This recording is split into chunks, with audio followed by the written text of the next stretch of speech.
baby saw a bear cub locked in a hardware store shed, what he did next built hope. The afternoon sun painted long shadows across the empty parking lot of Hayes Hardware Store when Ethan Marshall decided to take a different route home with his 8-month-old son, Connor. The baby sat contentedly in his stroller, his tiny fingers wrapped around a soft blue blanket that his grandmother had knitted just weeks before. The air carried that particular autumn chill that made everything feel crisp and alive, leaves crunching beneath the stroller wheels as they moved along the sidewalk. Ethan had walked this way countless times before, but something about today felt different, though he couldn't quite place what it was. The hardware store stood closed for the day, its windows dark and reflecting the golden light of the setting sun. Michael Hayes, the owner, had run this place for nearly 20 years, and everyone in town knew him as the kind of man who would open up after hours if you really needed something urgent. But today, the store seemed particularly quiet, almost too quiet, as if it was holding its breath. Connor had been babbling happily just moments before, making those sweet, nonsensical sounds that babies make when they're content with the world. But suddenly, he went completely silent. Ethan noticed immediately because Connor rarely stopped making noise when he was awake. The baby's eyes had fixed on something, his little body leaning forward in the stroller as much as his safety straps would allow. His chubby finger pointed steadily toward the side of the building where an old wooden shed stood, weathered and worn from years of exposure to the elements. The shed had always been there, as long as Ethan could remember, probably used for storing seasonal items or old equipment that Michael didn't have room for inside the main store. But Connor stared at it with an intensity that seemed impossible for someone so young. His finger didn't waver, didn't drop, just pointed directly at that shed, as if he was trying to tell his father something incredibly important. "What is it, buddy?" Ethan asked softly, following his son's gaze to the unremarkable structure. The shed looked exactly as it always had, with its faded red paint peeling in places and a heavy padlock securing the door. Nothing seemed out of the ordinary, yet Connor's attention remained absolutely fixed. Ethan pushed the stroller a bit closer, thinking maybe there was a bird or a squirrel that had caught the baby's eye. But as they approached, Connor's pointing became more insistent, his little hand now opening and closing as if he was trying to grasp something invisible in the air. Then came a sound, so faint that Ethan almost missed it entirely. It was like a soft scratching, or maybe a rustling, coming from inside the shed. He stopped walking and listened more carefully. There it was again. A gentle, shuffling noise that definitely came from within the locked structure. The rational part of Ethan's mind immediately supplied logical explanations. Maybe Michael had stored something in there that had shifted. Maybe there were mice or rats that had found their way inside. But Connor's reaction seemed too specific, too focused for it to be something so mundane. The baby had started making soft cooing sounds now. Not distressed, but almost conversational, as if he was trying to communicate with whatever was inside. Ethan felt a strange pull of curiosity mixed with an inexplicable sense that something important was happening.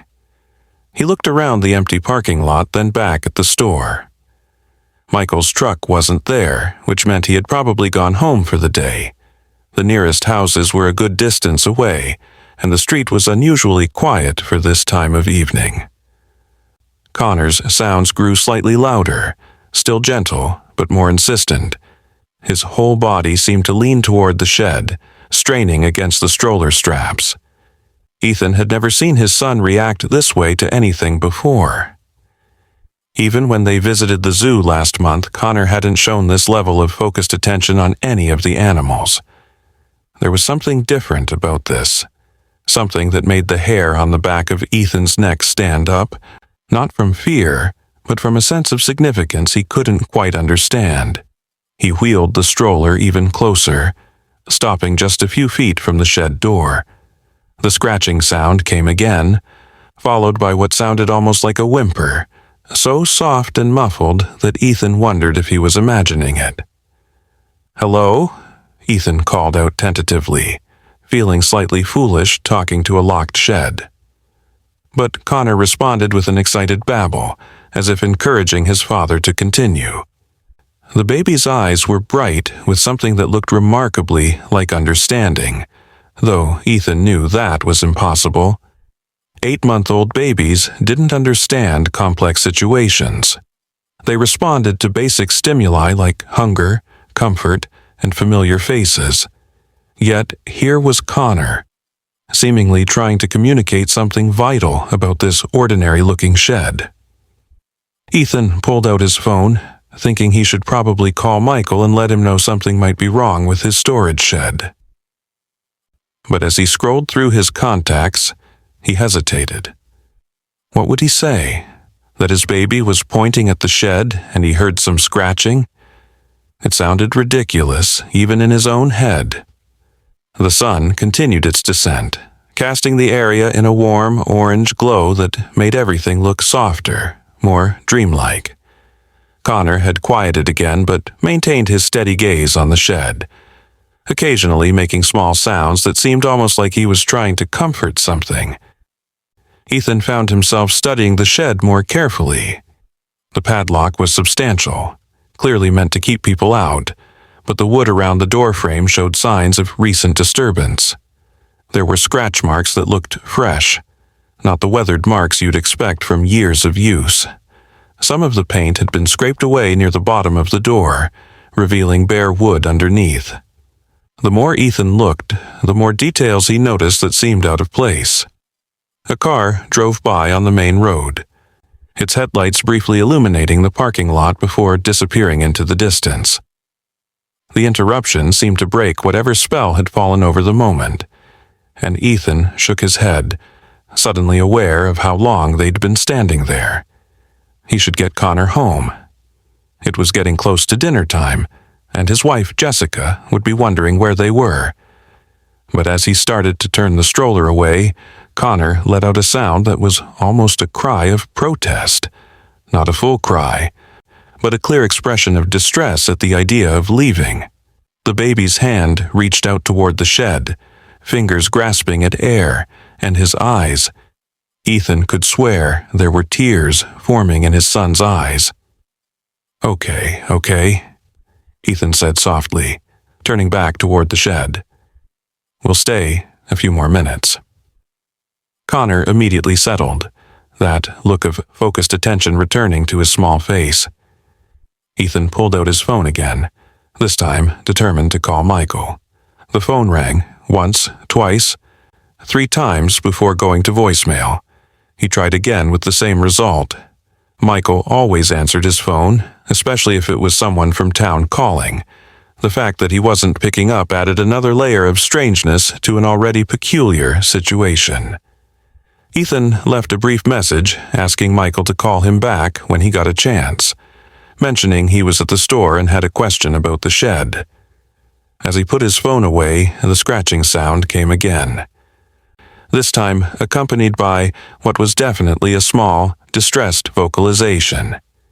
It wasn't quite a cry or a whimper, but something in between, something that tugged at Ethan's heart in a way he didn't expect.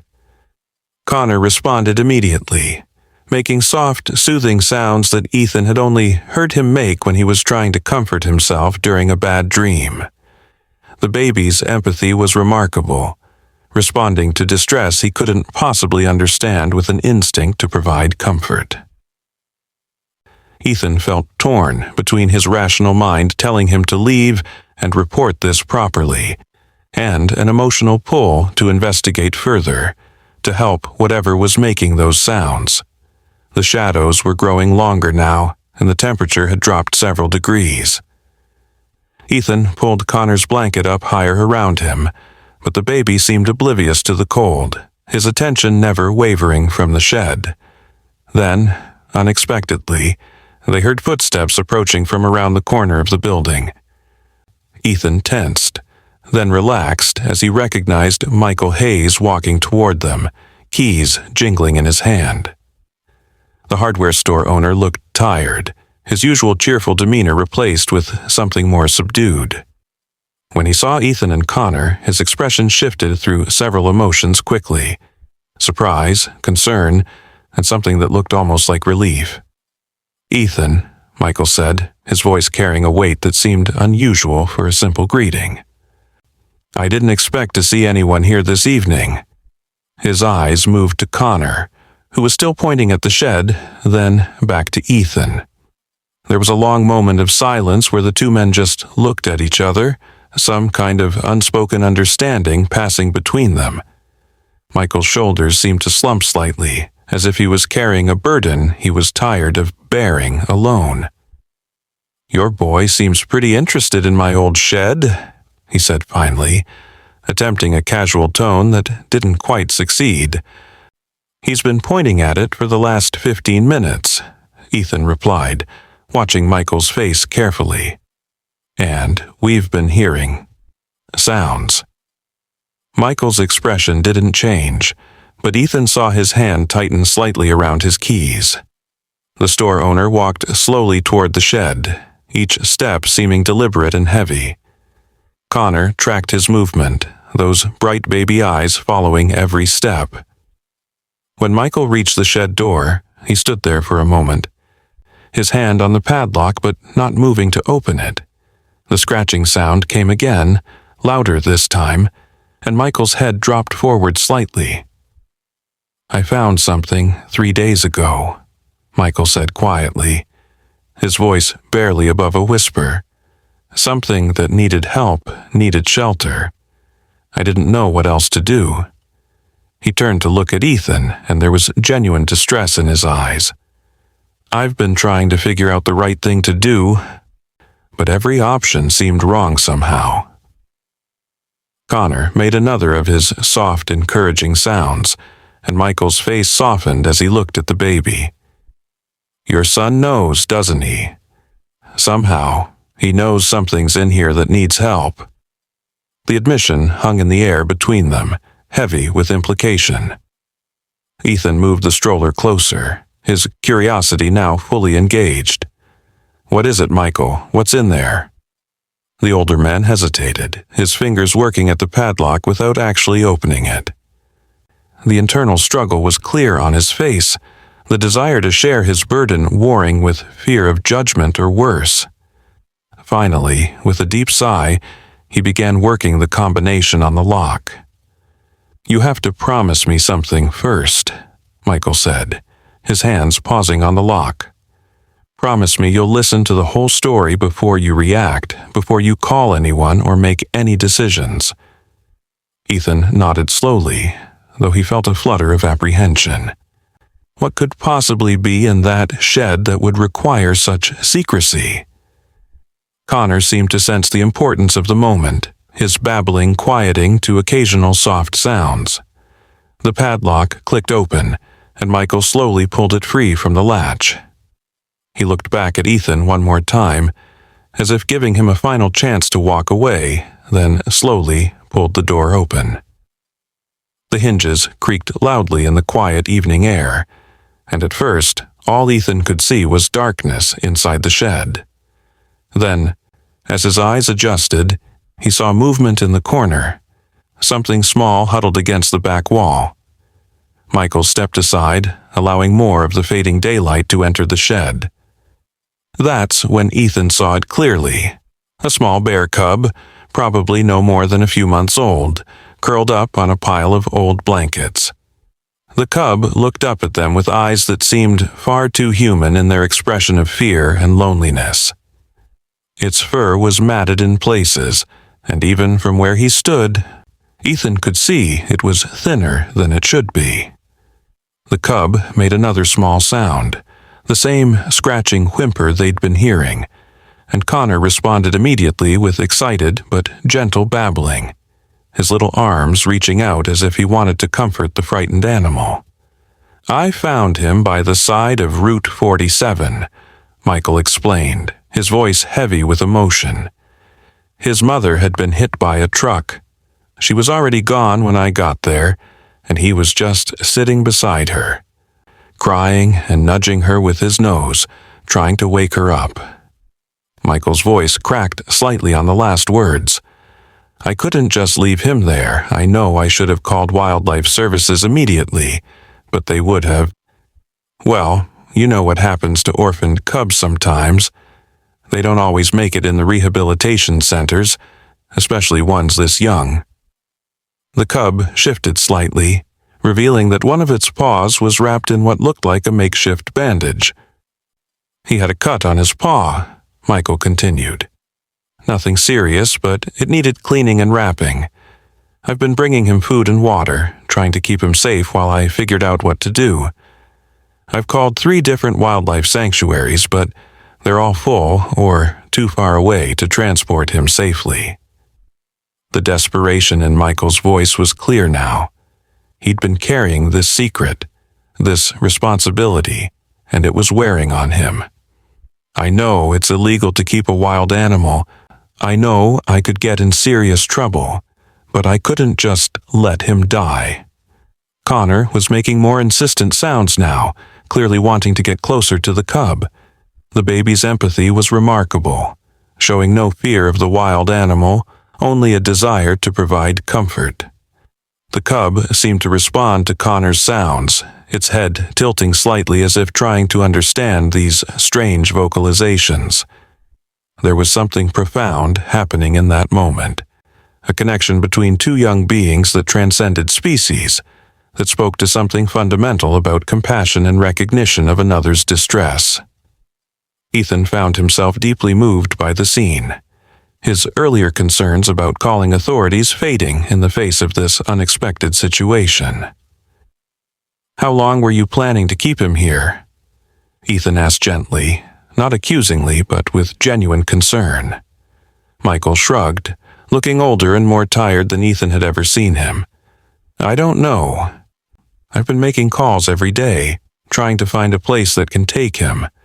There's a sanctuary about 3 hours north that might have space next week, but until then, he trailed off, gesturing helplessly at the shed. I know it's not ideal, but it's warm and dry, and he's safe from predators or cars or people who might hurt him.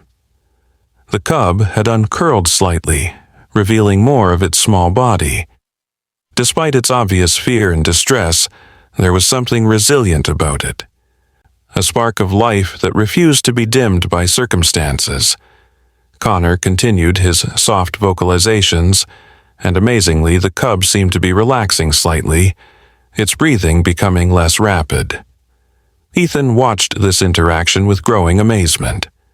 His 8-month-old son was somehow providing comfort to a frightened wild animal, demonstrating an emotional intelligence that seemed impossible for his age. He's been so scared, Michael said softly. Won't eat much, barely drinks. Just huddles in that corner making those sad little sounds. It's been breaking my heart. What if we could help? Ethan found himself saying before he'd fully thought it through. Both Michael and Connor turned to look at him, Michael with surprise and hope, Connor with what looked remarkably like approval. I mean, I don't know much about bears, but my wife, Jessica, she volunteered at a wildlife rehabilitation center in college. She might know people, might have connections we could use. Michael's face lit up with the first genuine smile Ethan had seen from him in days. Really? You'd be willing to help? Even though I've been breaking the law?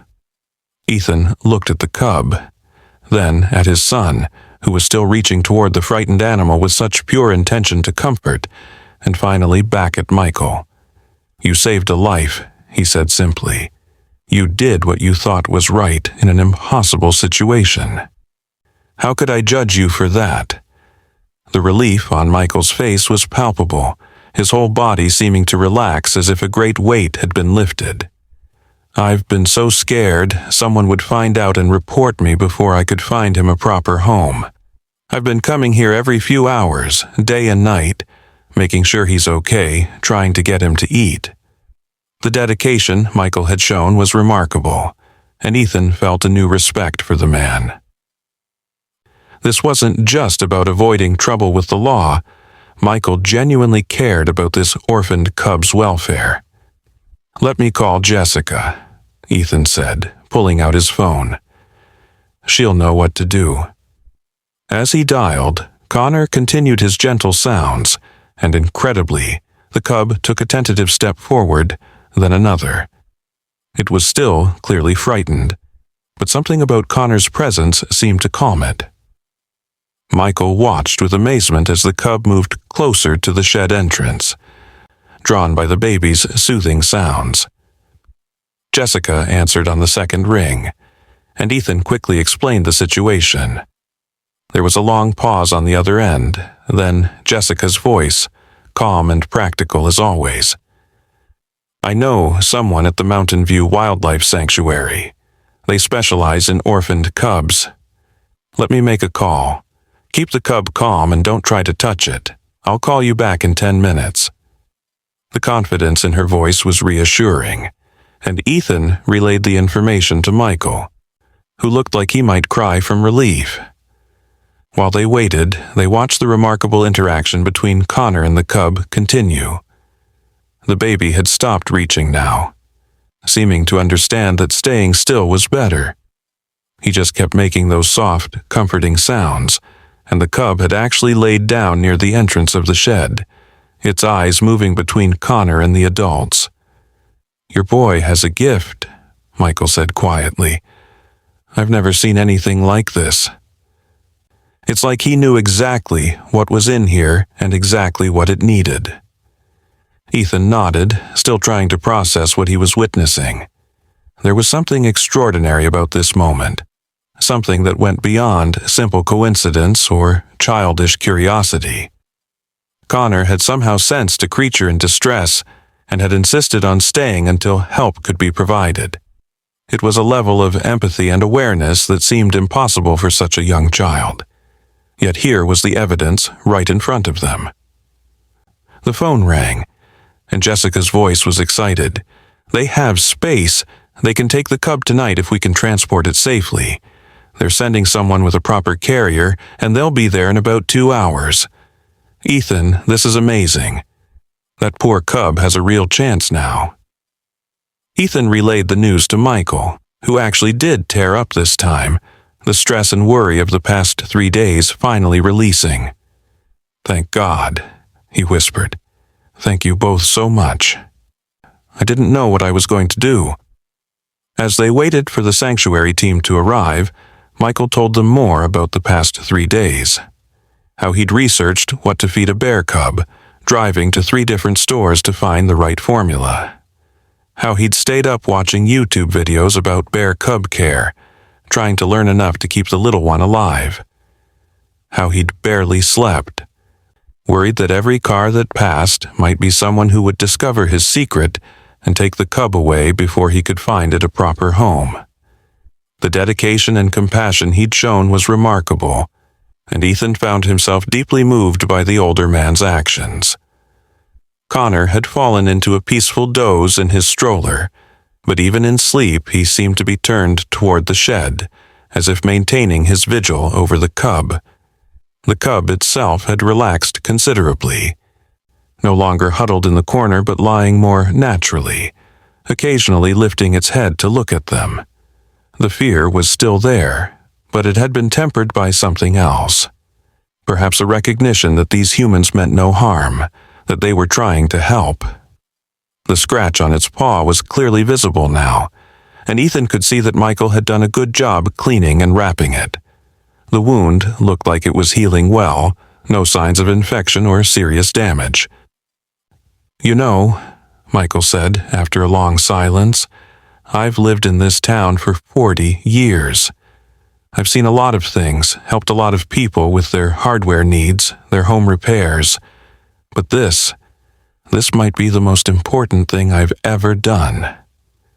He looked at the cub with such tenderness that Ethan felt his throat tighten with emotion. That little guy lost everything in an instant, his mother, his safety, his whole world.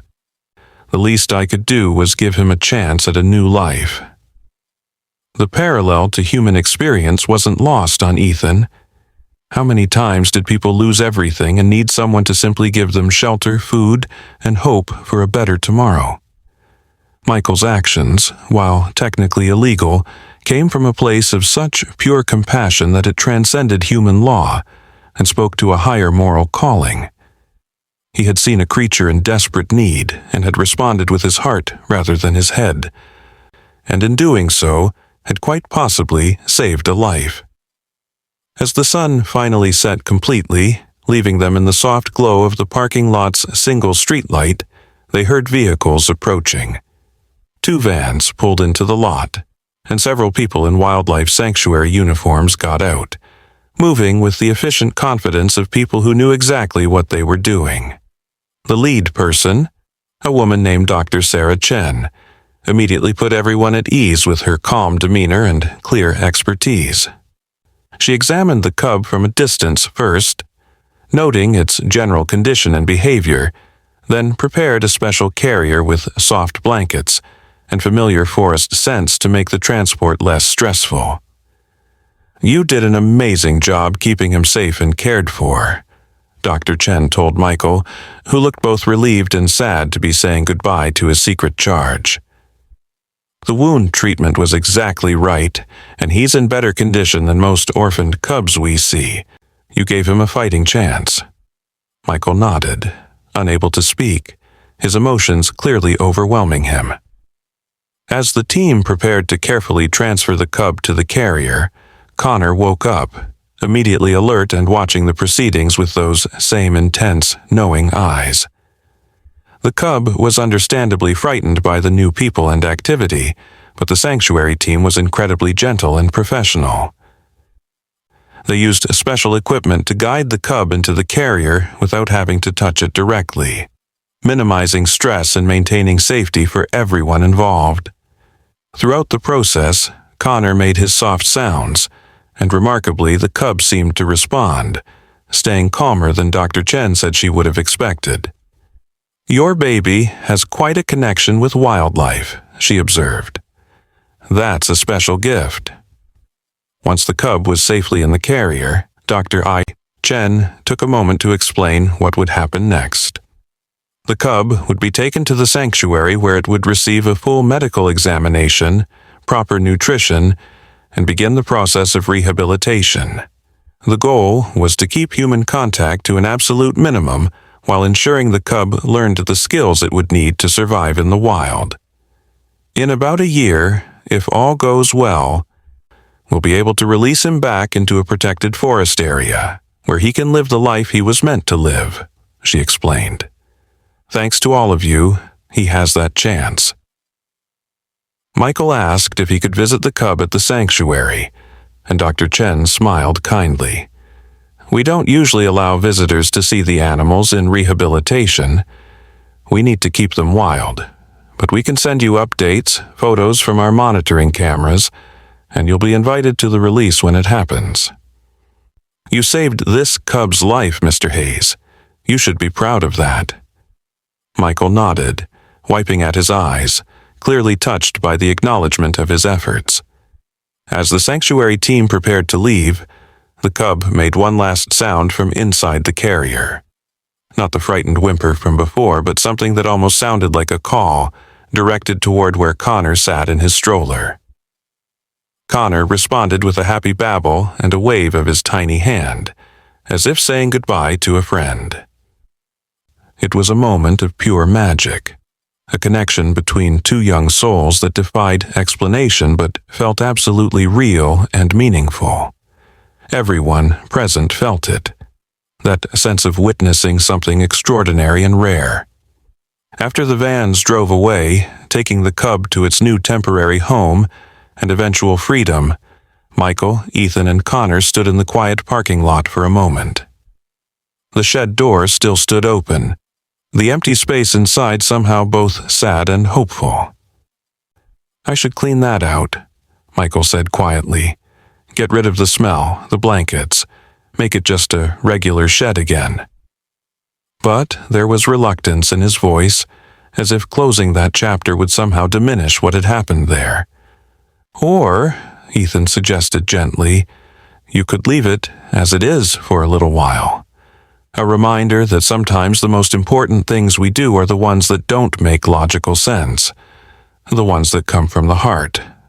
Michael smiled at that, a real smile that transformed his tired face. You know, I think I will. At least for a few days. He looked down at Connor, who was now contentedly playing with his blanket, the intense focus from earlier completely gone.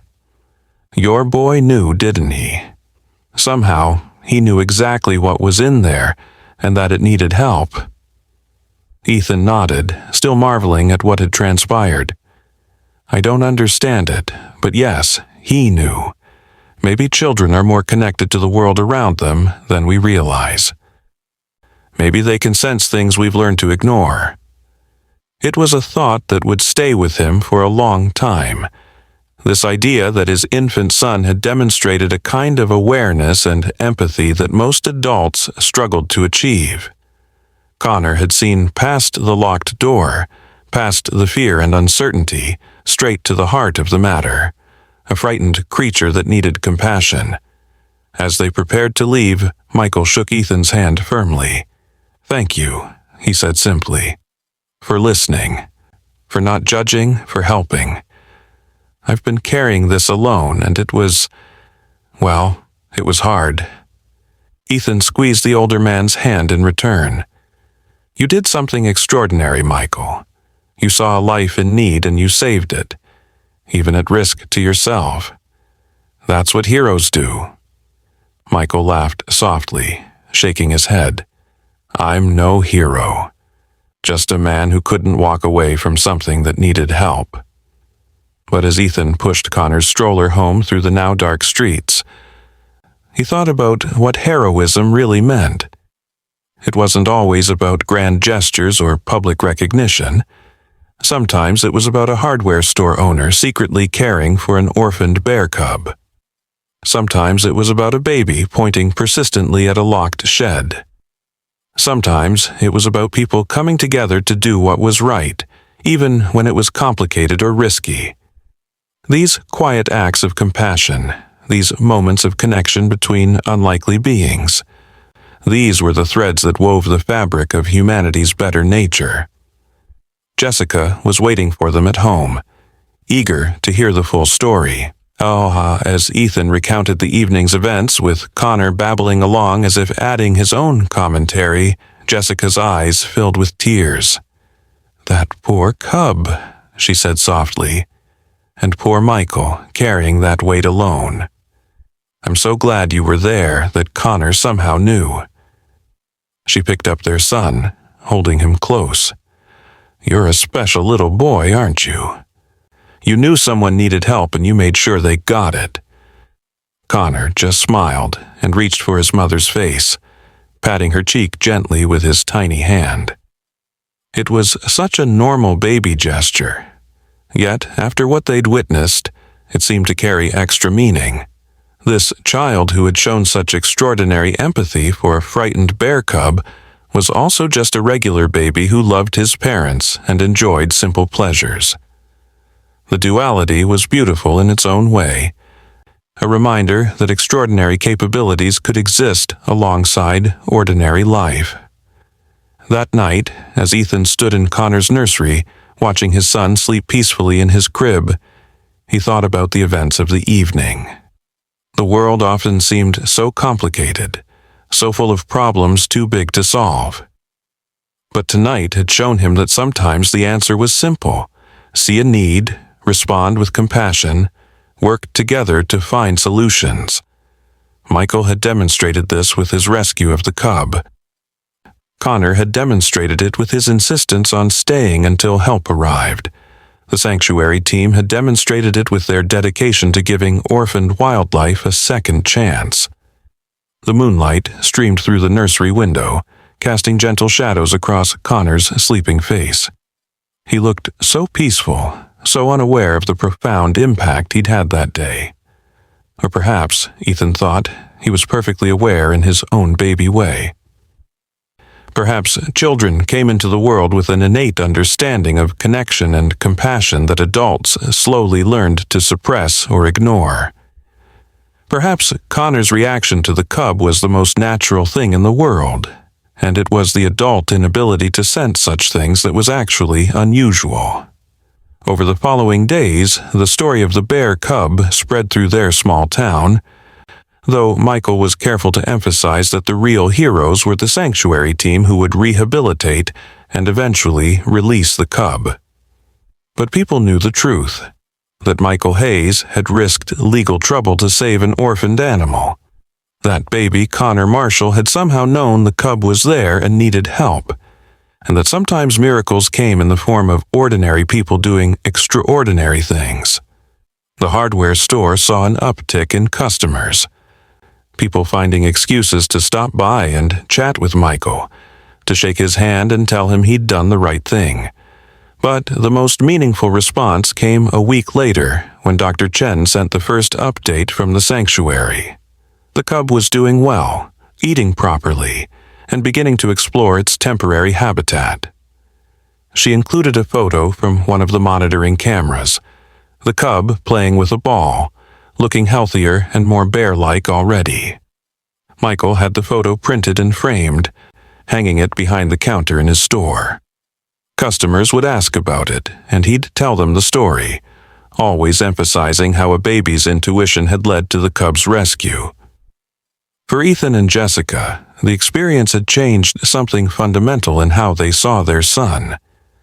They'd always loved him, of course, but now they watched him with a new kind of attention, wondering what other sensitivities and awareness he might possess. They began taking him on more walks, letting him guide their direction sometimes, following his pointing finger to see what had caught his attention. Usually it was ordinary things, a bird, a flower, an interesting shadow. But sometimes Connor would focus on something with that same intensity he'd shown at the shed, and they would stop and pay attention, learning to see the world through his uncommonly perceptive eyes. The weeks turned into months, and autumn gave way to winter. The sanctuary sent regular updates about the cub, who was growing strong and learning essential survival skills. He'd been paired with another orphaned cub, and the two were thriving together, playing and wrestling and learning to be bears. Michael kept every photo, every update, creating a small album that he kept under the store counter. Sometimes Ethan would bring Connor by the store, and Michael would show them the latest pictures. Connor babbling excitedly at the images as if he remembered his brief connection with the frightened cub. One snowy afternoon in December, as Ethan walked with Connor past the hardware store, he noticed the shed door was open. Michael was inside, installing what looked like a small heating unit and arranging some supplies. "Just in case," Michael said when he saw them watching. "You never know when another creature might need temporary shelter. I want to be ready this time. Do it properly." He'd researched local wildlife laws, gotten proper training from the sanctuary, and had officially registered as an emergency wildlife rehabilitator. The shed that had once hidden a secret rescue was now an officially recognized temporary shelter for animals in crisis. Connor, now almost a year old and taking his first wobbling steps, toddled toward the shed with determination. He stood at the entrance, looking inside with those same knowing eyes, then turned back to his father with a smile that seemed to say everything was as it should be. The shed was ready for its next purpose, prepared to be a way station for creatures in need, a place where compassion could override convention, and where small miracles could unfold. Michael had learned from his experience, channeling his natural compassion into something more organized but no less heartfelt. As winter deepened, Michael did indeed use the shed twice more, once for an injured owl that needed a safe place to recover before being transported to a bird rehabilitation center, and once for a family of raccoons that had been displaced by construction.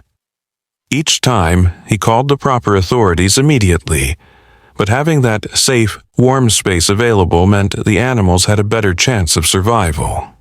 The shed had become something special in their small town, a symbol of how one act of compassion could ripple outward, creating more opportunities for kindness and care. Connor seemed to have a sixth sense about when there were animals in the shed. Even from their house several blocks away, he would sometimes stop playing and point in the direction of the hardware store, making his soft sounds of concern. Ethan and Jessica learned to trust these moments, often walking over to find that yes, Michael was tending to another creature in need. It became a kind of partnership. Michael providing the shelter and immediate care, Connor somehow sensing when help was needed, and the community rallying to support these small rescue efforts. The day Connor took his first real steps, walking confidently from Jessica to Ethan across their living room, a package arrived from the wildlife sanctuary. Inside was a photo of the bear cub, now much larger and looking magnificently healthy, along with a note from Dr. Chen. "He's almost ready," she wrote. "Another few months and he'll be released back to the wild. We're planning the release for early spring, and you're all invited to witness it. He wouldn't be here without all of you." There was also a small video on a USB drive, showing the cub playing in snow for the first time, rolling and tumbling with pure joy. Watching the video with Connor on his lap, Ethan felt a profound sense of completion approaching. The frightened, orphaned cub that had huddled in Michael's shed was becoming a strong, capable bear ready to return to its natural habitat. It was a transformation that wouldn't have been possible without a chain of compassion, from Michael's initial rescue to Connor's persistent awareness to the sanctuary's expert care.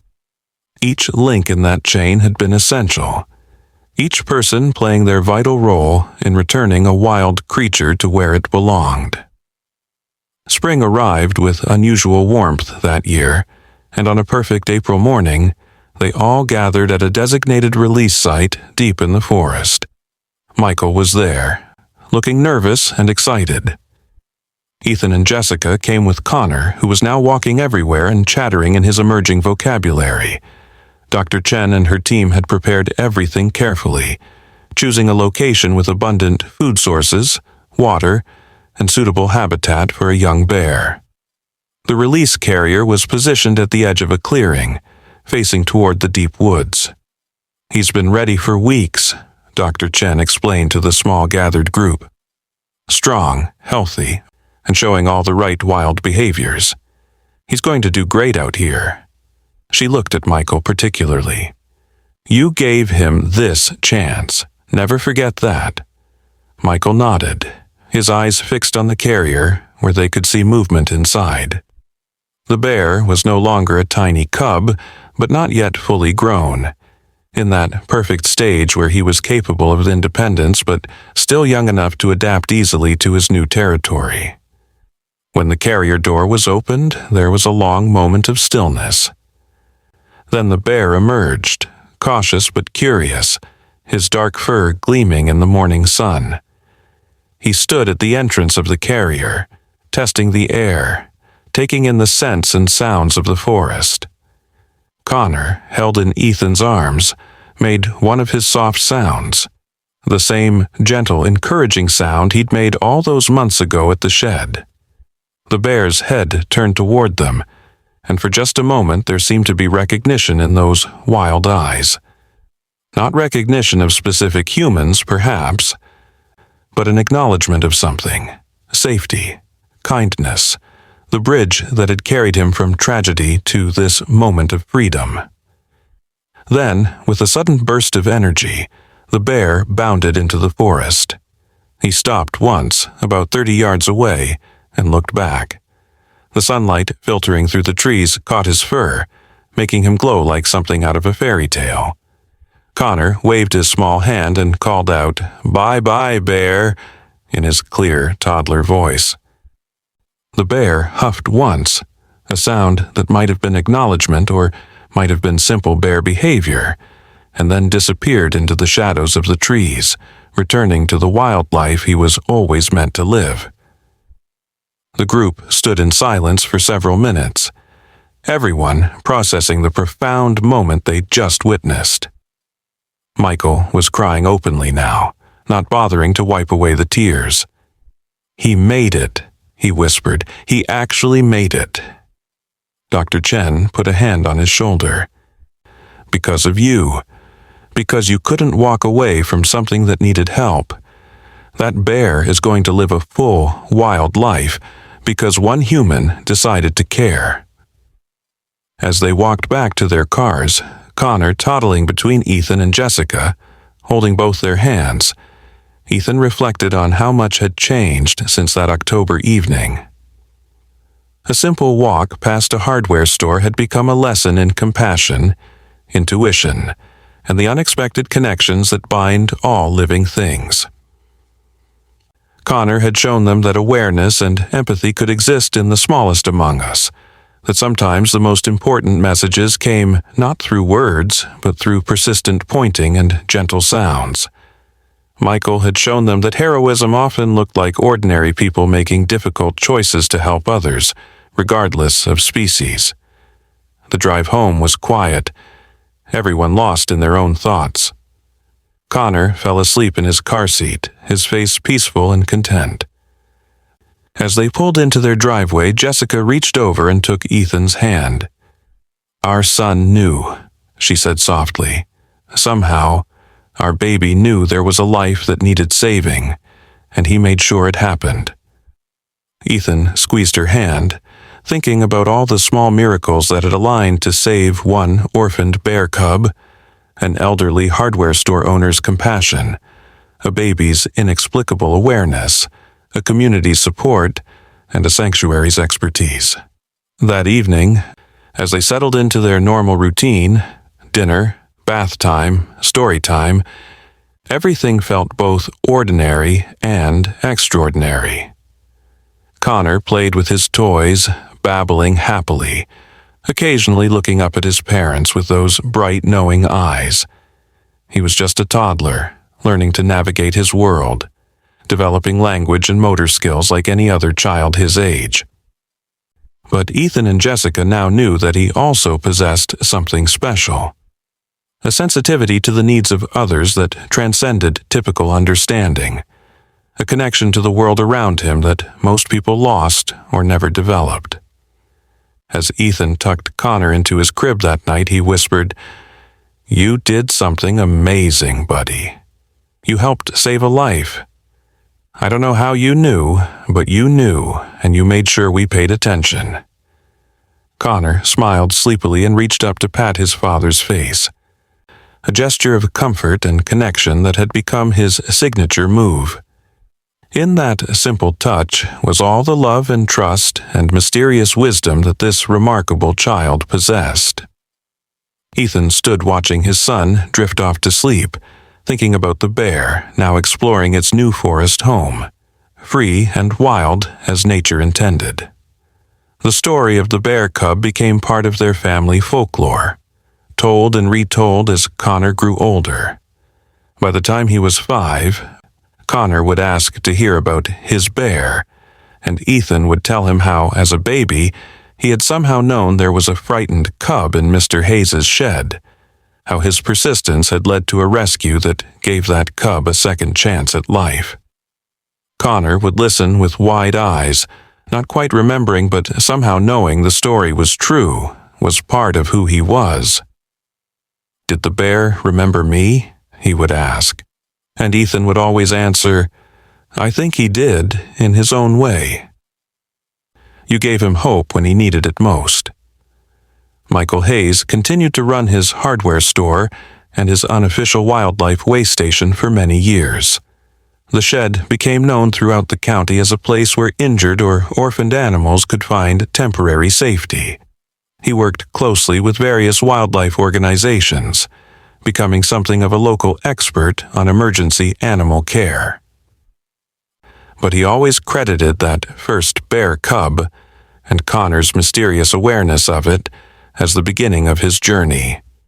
"That baby taught me to pay attention," he would tell people, "to notice when something needs help, even when it's hidden away. Especially when it's hidden away." The wildlife sanctuary sent updates about the bear for several years. He had successfully established a territory, was seen regularly on trail cameras looking healthy and strong, and had even been spotted with a mate. Somewhere in the forest, the orphaned cub had become a successful wild bear, contributing to the continuation of his species, living the life that had almost been taken from him on that tragic day by the highway. It was a success story that rippled outward, inspiring others in the community to pay more attention to wildlife, to support conservation efforts, to remember that humans and animals shared this world and could help each other. Connor grew into a compassionate child who seemed to have an unusual ability to sense when others, human or animal, were in distress. Teachers remarked on his empathy, his instinct to comfort crying classmates, or to notice when someone was being left out. He volunteered at animal shelters, participated in conservation projects, and always seemed to know when someone needed a kind word or gesture.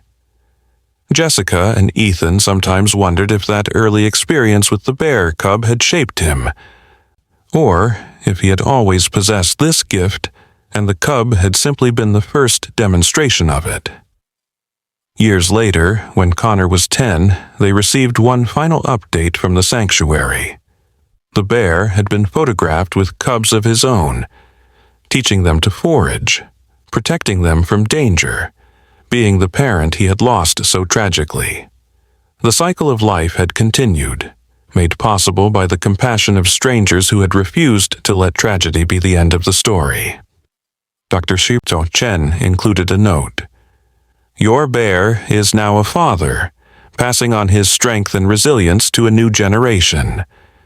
None of this would have been possible without that night in October when a baby pointed at a shed and wouldn't let anyone leave until help arrived. Some things can't be explained, only celebrated." Connor kept that final photo on his bedroom wall, a magnificent adult bear with 2 small cubs, caught by a trail camera in a moment of perfect wild beauty.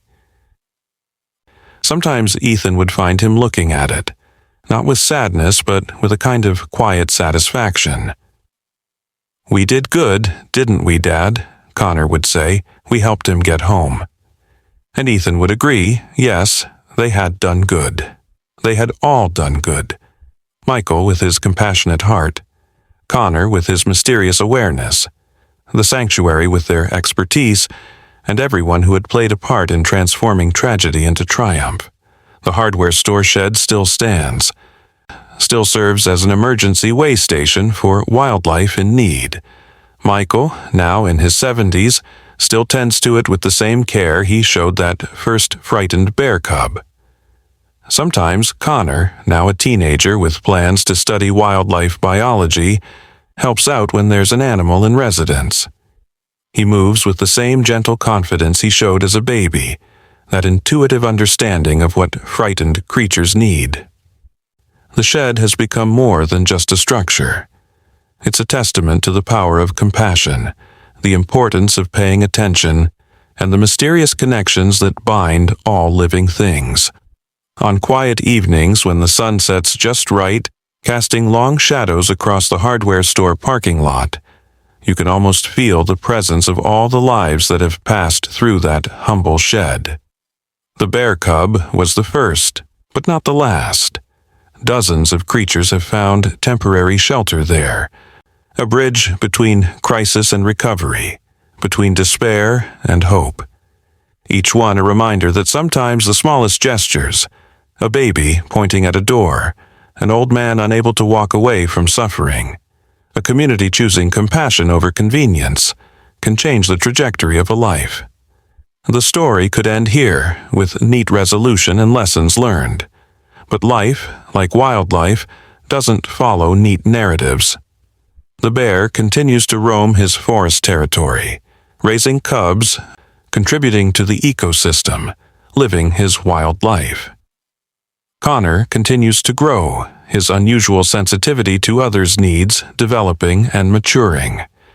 Michael continues to tend his shed, ready for the next creature in crisis. The connections formed that October evening continue to ripple outward in ways seen and unseen, touching lives, inspiring compassion, building hope. Because that's what happens when people choose to see beyond the surface, to respond to need with action, to believe that every life, no matter how small or frightened or different, deserves a chance. In the end, the story of the bear cub in the hardware store shed isn't just about animal rescue. It's about the capacity for awareness that exists in the most unexpected places. In a baby too young to speak, in a hardware store owner with no training in wildlife care, in a community that chose to support rather than report. It's about the bridges we build between the human and natural worlds. The moments when compassion overrides protocol, when doing what's right matters more than doing what's easy. It's about hope, not the abstract concept, but the active practice of it.